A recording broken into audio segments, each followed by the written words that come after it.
영성을 하는 사람들, 또 하나님께 부름을 받고 주의 길을 가는 사람들이 걸어가는 길이 있어요. 고독의 길이죠. 참 이거 표현하기 어려워요. 그러나 모두가 느낄 수 있는 영적인 고독이 있어요. 그런 부분들을 우리가 잘 받을 수가 있어야 되는데 그것을 받아들이고 그 길을 간다는 게 쉽지만은 않아요. 사실상. 그래서 이 시간은 고독이란 무엇인가 잠깐 보고 고독한 영혼들의 예를 보면서 우리 또한 그들과 함께 그 길을 간다는 사실을 자각할 수 있기를 축복을 하겠습니다. 영국의 설교가의 로버튼슨 목사님은 그의 저서 중에 그리스도의 고독이라는 책을 썼어요. 고독에는 두 가지가 있다.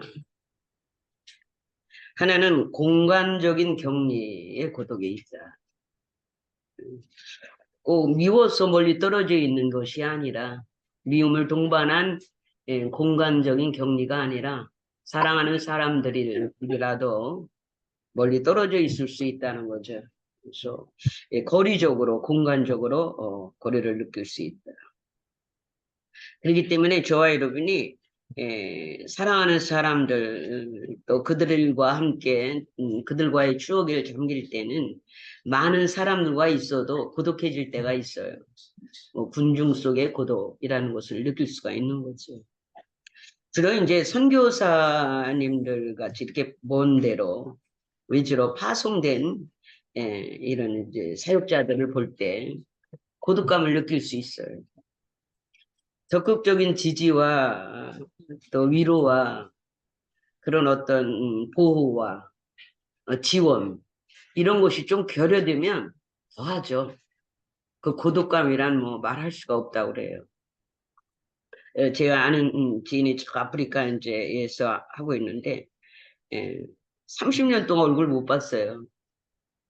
못 봤는데 그냥 잘 있으려니 잘 있어요. 잘 있고 어, 어, 이제 사역도 잘하죠. 교회도 많이 세우고. 근데 여자로서 혼자 몸으로 한다는 게 쉽지 않거든요. 그리고 거긴 또 흑인들의 세계예요. 쉽지 않을 거란 말이에요. 근데도 하나님께서 그 일을 하게 하십니다. 그렇기 때문에 가끔씩 통화를 하면 외롭다는 말을 해요. 굉장히 마음이 짠하죠. 거기는 더우니까 특별히 옷 갈아입을 것도 없고 티셔츠에 청바지면 돼요. 맨날 입는 옷이 그렇더라고요. 또 어느 날은 굉장히 미안하고 짠하고 한 번은 왔는데 저희 집에서 며칠 묵었는데 그 사람은 등치가 한 71인가 그래요. 키가 한 72, 여자 키는 굉장히 큰 키죠. 제 스커트가 맞겠어요. 그런데 다행히도 이렇게 언버란스 더블 스커트였어요. 그냥 이렇게 여며서 질끈 집에서 입는 이렇게 여며가지고 입는 그런 막치마 집에서 입는 그런. 그걸 하루 종일 입고 있는 거예요. 안 벗어요. 그때 제가 느꼈어요. 저 친구도 여자구나. 안 벗고 치마가 입고 싶었어. 치마가 입고 싶었어. 스커트가 입고 싶어. 이게 기니까. 그러니까 안 벗는 거예요. 얼마나 짠해요. 짠하죠. 그리고 왔는데 이가 다 상해가. 그래서 물 좋은 거 먹으라고 제가 보내줘요. 물 많은 좋은 거 먹거라. 근데 이가 와서 이제 의사 선생님들이 좋은 집사님들이 다 이거 이빨해주고 그러고 가고. 여자 싱글로 가서 한 40년 전에 갔죠. 40년 전에 가서 인도에서 좀 있다가 필리핀에 좀 있다가 지금 이제 저기로 가 있는데 10년에 한 번 정도 오나 그래요. 오, 박영수 목사님도 후원을 하셨죠. 지금은 안 합니다. 시집이 나가라 그러는데. 보통 이제 여성 교역자에 대한 어떤 인식들이 좀 그래요. 예. 그, 음. 그래도 두 번째는 정신적인 고립이 있죠. 정신적인.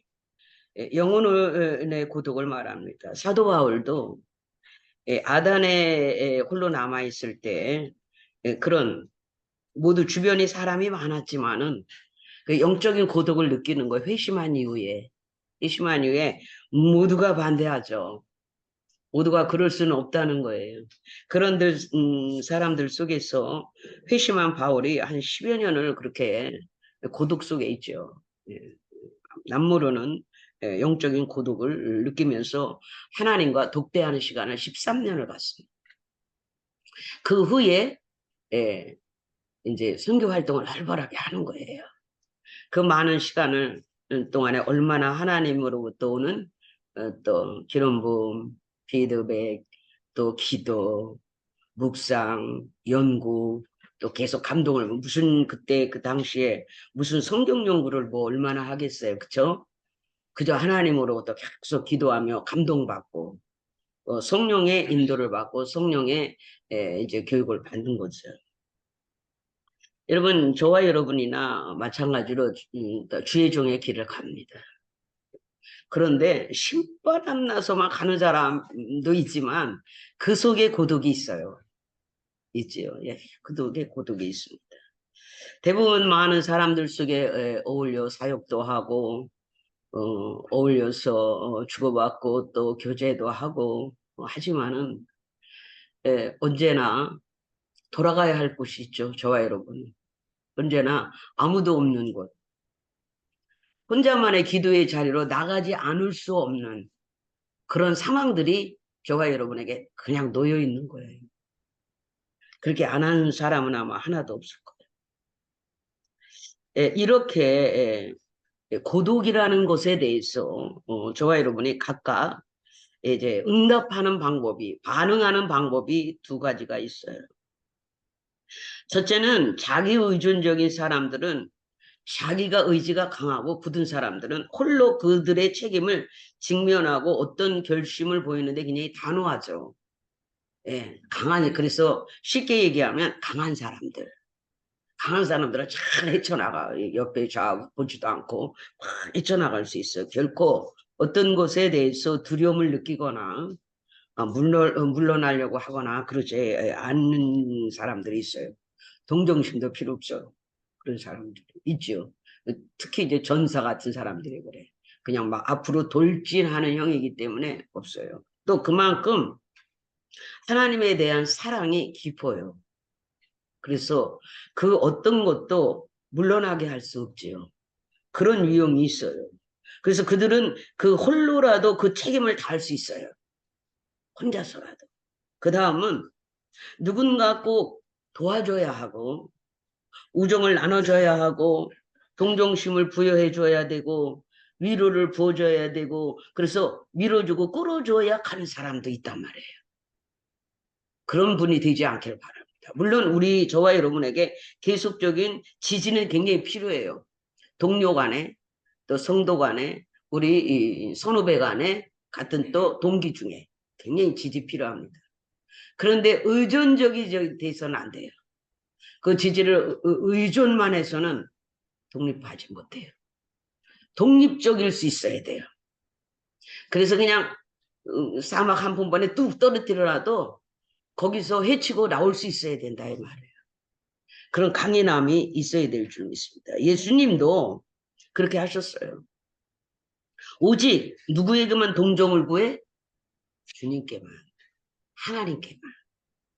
저와 여러분이 그래야 될 줄 믿습니다. 성경에 보면 고독한 영혼들의 예가 있어요. 아벨 보세요. 보니까 최초로 홀로 살해당한 사람이에요. 누가 있어요, 주변에? 누가 편들어 줄 사람? 지지해 줄 사람? 동정심을 가져줄 사람? 아무도 없었어요. 누구만 동정심을 가졌어요? 하나님만 알아요. 그의 핏소리를 듣고. 여러분, 하나님께 최초로 하나님께 아름다운 제사를 드린 사람이었는데 믿음 때문에 외로운 죽음을 죽었어요. 믿음 때문에 외로운 죽음을 당했단 말이에요. 노아를 볼까요? 에, 홀로였어요. 120년 동안 이미 하나님 120년 후에 다가올 위협적인 어떤 심판의 부름을 이미 보았죠. 비가 쏟아질 거다. 그걸 확실히 믿었어요. 확실히 믿었어요. 하나님의 말씀은 그냥 확실한 거예요. 시간이 좀 빠를 수도 있고 늦을 수도 있지만 그건 확실한 걸 그걸 확실히 믿었어요. 그런데 그 부분에 대해서 다른 사람들에게는 전혀 인정을 받지 못했죠. 안 되는 거예요. 저와 여러분이 그런 케이스 없어요? 인정이 안 돼. 이해합니까? 인정이 안 돼. 여러분, 그분은 노아는 홀로 주님의 말씀을 부여잡고 그 길만 따라감으로 인해서 그의 족보에 유일한 의인으로 명명되었죠. 저와 여러분이 그럴 수 있기를 축복을 하겠습니다. 아브라함은 어떨까요? 하나님의 뜻에 순종하는 삶을 산 분이죠. 아브라함. 홀로 모리아 산에 갔어요. 이삭 하나 데리고. 무예로 갔죠? 약속으로 받은 아들을 희생제물로 드리러 가는 거예요. 고독하지 않았겠어요? 상의하지 않았어요. 아내가 있었지만 동정도 필요 없어요. 아내가 있었지만 하인들도 많이 있었어요. 필요 없었어요. 그냥 홀로 아무 말 하지 않고 하나님의 명령을 따라 그것을 수행하기 위해서 그 명령을 수행하는데 저해될 만한 어떤 요소에 걸리지 않기 위해서 아무 말도 하지 않고 갑니다. 그냥 가는 거예요, 그 길을. 쭉 우리의 믿음의 조상들을 살펴보죠. 야곱은 어땠어요? 야곱도 홀로 하나님과 씨름했어요. 야곱의 가족이 얼마나 많아요? 아내가 4명이에요. 자식이 있어요? 아내가 4명, 하인들이 많아요. 그런데 홀로 하나님께는 고독하지 않나요? 그것도 밤새워 씨름하지. 여러분, 아내들을 다 앞서 보내고 혼자 남아서 천사와 싸웠어요. 하나님 앞에 결판을 낸 거죠. 예. 그러한 홀로 된 고독한 싸움 때문에 그의 이름과 그의 인생이 바뀌어버리죠. 하나님이 바꿔주시겠다. 이해할 수 있길 바라. 애굽도 마찬가지였어요. 애굽도 외로운 신앙 여정이 있었어요. 홀로 가는 길이었죠. 다 방해자만 있어요. 핍박자만 있어요. 홀로 가는 거예요. 한 마디도 불평하지 않았죠. 모세도 마찬가지입니다. 주님은 뭐 더 말할 것도 없고요. 주님은 홀로 십자가를 지신 분이에요. 모든 인류의 죄를 감당하기 위한 거죠. 야, 이건 홀로 고난 당하셨고 피 흘리셨고 12제자도 동정할 수 없었고 12제자도 뭐 어떤 일도 할 수 없었어요. 그러나 저와 여러분이 이렇게 모두 하나님 앞에 살다간 영적인 위인들의 고독한 삶을 살았어요. 고독은 반드시 피하는 것이 좋은 것만은 아니라고 생각합니다. 저와 여러분도 고독할 때 많아요. 저도 그렇고요. 또 목사님들의 이야기를 들으면 뭐 끝이 없어요. 그런데 누구에게도 지지받거나 동정받기 어려운 부분들이 있어요. 예, 그런 게 있습니다. 저와 여러분이 특히 이 사역에 부르심을 입고 특별한 이 자리에 나오신 분들은 말은 하지 않아도 다 그 길을 가는 분들이라고 생각을 합니다. 그러나 그 길을 가는데 누구보다도 친구보다도 남편보다도 부모보다도 자녀보다도 더 위대하신 분이 지지자예요. 주님이 계시잖아요. 저와 여러분에는 주님이 계셔요. 결코 우리를 내버려 두지 않으실 겁니다. 단 뭐가 중요하냐면 이렇게 고독한 삶을 사는 거, 하나님께 집중된 삶, 일관된 삶 때문에 고독해지는 경우가 있는데 자신에게 집중되지 않은 거면 된다는 생각을 해요. 그 모든 여정길을 보면 자기에게 집중된 것, 자기를 위하여, 자기중심적인 것, 주님을 위해서가 아니라 자기중심적인 삶에서는 그거는 하나님께 지지받지 못한다는 것을 제가 깨닫게 돼 있어요. 여러분, 우리는 주를 위해서 하는 거예요. 그렇죠? 우리는 신학적인 부분에서 많은 종이다. 하나님께 붙들림 받은 사람들이다. 하지만 실제적인 삶에 있어서는 그렇지 못할 때가 있습니다. 우리가 진정으로 그분을 사랑하고 그분과 동행하는 사역을 한다면 고독을 이길 수 있어요. 사실 고독해요. 사실 또 하나님이 그렇게 만들어 놔요. 그렇게 만들어 놔요. 의지할 수 없을 정도로 만들어 놔요. 그러는 거 싫죠. 그런데 그 시간들, 그 기회를 잘 하면 하나님이 많은 보너스를 주죠. 영적인 보너스를 줍니다. 결코 빈손 들고 나가지 않게 하십니다.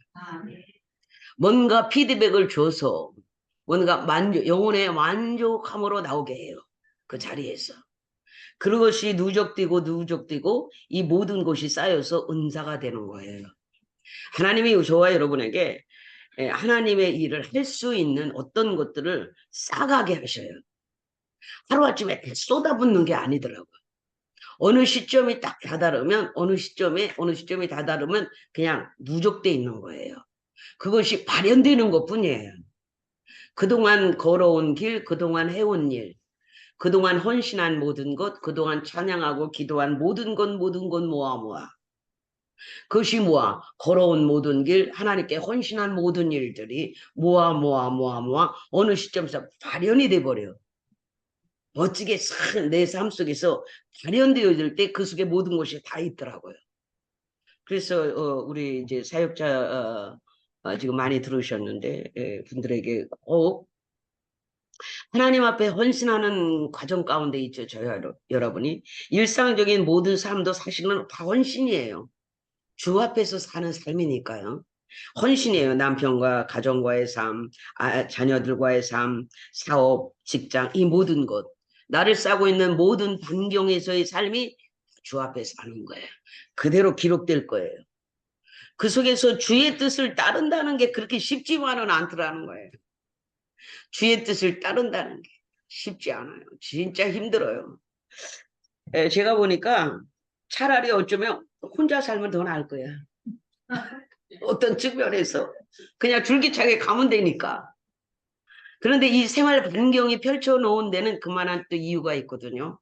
하나님이 그만한 이유가 뭘 가리키시려고 또 펼쳐놓은 게 있어요. 그것까지 안고 가야죠. 왜? 어차피 저와 여러분에게 펼쳐진 삶은 우리의 몫이에요. 각자의 몫이죠. 각자 짊어져야 될 몫이란 말이에요. 너는 더 지고 나는 덜 지고가 아니에요. 똑같아. 하늘나라 가보면 똑같아. 공평해. 저는 이 사역자들 이렇게 하는 거 보면 조금 인간적인 측면에서 뭐 낫겠지, 괜찮겠지, 아니요. 뜯어보면 똑같아요. 공평하신 하나님인 줄 믿습니다. 네, 그렇게 해서 어떤 분은 영적인 것을, 어떤 분은 현실적인 것을 이런 걸 이렇게 펼쳐놓으시고 하나님이 자기 사람이 되도록 만들어가는 과정에 저와 여러분이 있다. 기억할 수 있기를 바라고요. 이제 오늘부터 제가 지난 시간에 강의가 짧았어요. 그러나 오늘 두 강의를 다 마칠 겁니다. 이제 오후 시간에 마칠 거고요. 한 가지 부탁하고 싶은 것은 일주일 동안 기도 쭉 하면서 오시고 오늘부터 제가 집중적으로 안수를 하고 케어를 하고 한 사람 한 사람 짚으면서 예언과 사역과 이 병행해서 드러내면서 병행하면서 축사하면서 들어갈 거예요. 다만 한 가지 부탁하고 싶은 것은 여러분들이 평소에 기도가 쌓여져서 빨리 드러내면 저가 효과적이에요. 왜냐면 제가 여러분 앞에서 많이 머물 수는 없기 때문에 그것만 해준다면 바로바로 아마 환경들이 굉장히 할 거고, 또 하나님께서 주시는 전폭적인 드러냄, 그리고 하나님이 주시는 치유, 그리고 하나님이 하시는 축사, 요거를 의존하려고 그래요. 그래서 제가 작년 지난 학기에서 쭉 보니까 너무나 의존적이 됐어요. 사역장에 와서 모든 걸 다 해결하려고 준비되지 않게 오더라고요. 예, 준비되지 않게.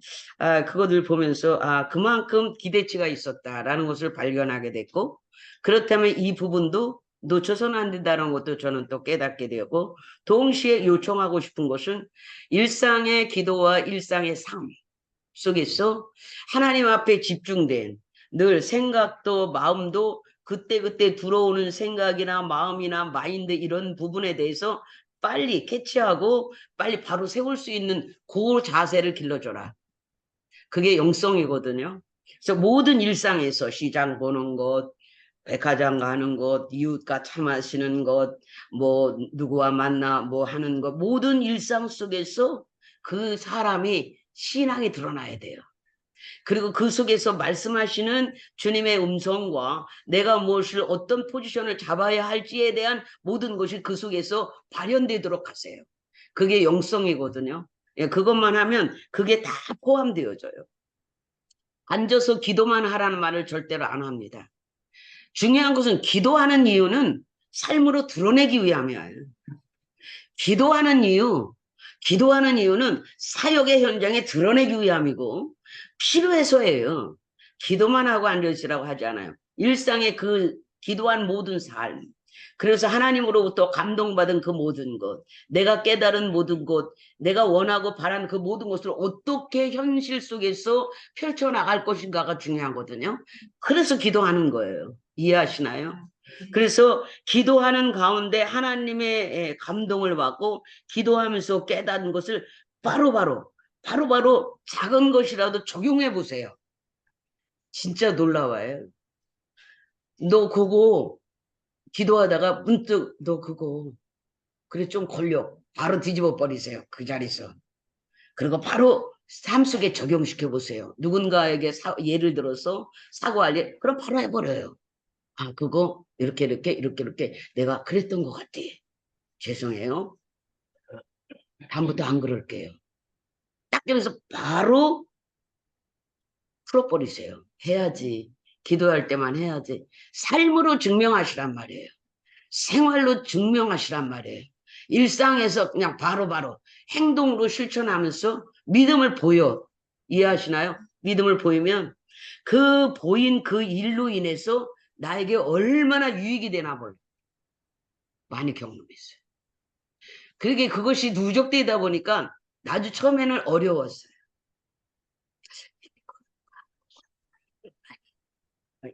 그런데 기도하면서 번개처럼 지나간 거는 가급적 붙들어 놓으세요. 싹 스쳐나간 거, 감동받은 거, 싹 스쳐간 건 지나가고 나면 잊기가 쉽거든요. 그런 것들은 딱 붙들어 놓으세요. 어디에? 노트에 붙들어 놓죠. 어디에 붙들어 놓죠. 붙들어 놓고 나중에 보면요. 놀라워요. 그게 성취돼요. 몇 번 놓쳤어요. 그리고 나서 지나고 보니까 다 성취될 일들이었어요. 특히 기도할 때 사인 받는 거. 어떤 사인 했다고 와. 그러면 그 생각을 여러분의 시험적으로도 적용시켜 보세요. 적용시켜 보세요. 이렇게 하면서 실제를 만들어가는 거예요. 하나님과 나와 교제하고 살아계신 하나님, 보이지 않는 하나님이지만은 그 보이지 않는 하나님과 계속해서 내가 밀교하고 있는 것들을 내 삶 속에서 증명하라 이 말이에요. 증명. 이해하시죠? 그러면 놀라워요. 이해할 수 있기를 바랍니다. 기도하겠습니다. 하나님, 오늘 이 시간에 우리의 선진들을 보게 됩니다. 아벨이 홀로 살해를 당할 때에 소리쳐도 아무도 듣는 이 없었고 오직 하나님만이 그의 빗소리를 알 수 있었죠. 수많은 사람들의 위협적인 그 불신앙 속에서 홀로 신앙을 지켜야만 했던 노아를 보게 됩니다. 홀로 하나님의 심판의 구름을 볼 수 있었던 그의 안목이 우리에게도 있기를 바랍니다. 아브라함은 하나님의 뜻에 순종하고자 홀로 그 길을 걸어갔습니다. 모리아 산으로 말이죠. 홀로 갔습니다. 아무 말도 하지 않았죠. 예, 아들을 희생 제물로 바치러 가는 길입니다. 무슨 말을 더 할 수 있을까요? 야곱 역시 홀로 하나님 앞에 씨름했습니다. 수많은 친척이 있고 종들이 있고 내 이웃이 있고 아내가 있었지만 홀로였습니다. 요셉 역시 11형제가 있었습니다. 형님들이 있었습니다. 형제들이 많았습니다. 외로운 삶을 살았습니다. 주님도 그랬고 여기 살고 있는 여기 훈련받고 있는 모든 우리 원생들이 또한 그러합니다. 가족이 있고 남편이 있고 자녀가 있고 환경이 있지만은 늘 힘들고 고독해질 때가 많습니다. 어디에 의존할 데가 없지요. 그때마다 우리를 보고 계신 주님을 생각하고 주님께서 일러주시는 일, 사인하는 모든 일들에 나 자신을 죽이고 내 감정을 죽이고 주의 뜻을 받아들이기 시작하는 훈련을 할 수 있도록 도와주시고 그렇게 될 때 바로바로 주의 성령으로부터 오는 멋진 피드백을 받을 수 있는 은혜가 있도록 성령께서 도와주시기를 원합니다. 기도 훈련을 하려고 합니다. 기도하면서 아버지 주의 음성을 듣기를 원합니다. 주의 감동을 받기를 원합니다. 내 자신 속에 있는 모든 것을 토로하기를 원합니다. 소리도 질러보기를 원합니다. 부르짖어도 보기를 원합니다. 속삭여 보기도 원합니다. 묵묵히 생각만 하기도 원하고 생각에 잠기기만도 원합니다. 이 모든 여정 가운데 주의 성령이 인도하시고 주장하여 주시옵소서. 한 가지 원하는 것은 우리는 영적 세계의 전사입니다. 그들과 맞서야만 하는 그런 사명을 가지고 있고 또한 그런 환경에 놓여 있습니다. 하나님 우리에게 힘 주시고 능력 주시고 역사하여 주시옵소서. 은혜를 주실 줄 믿으며 예수님의 이름으로 기도하옵나이다. 우리 찬양하면서 들어갑시다.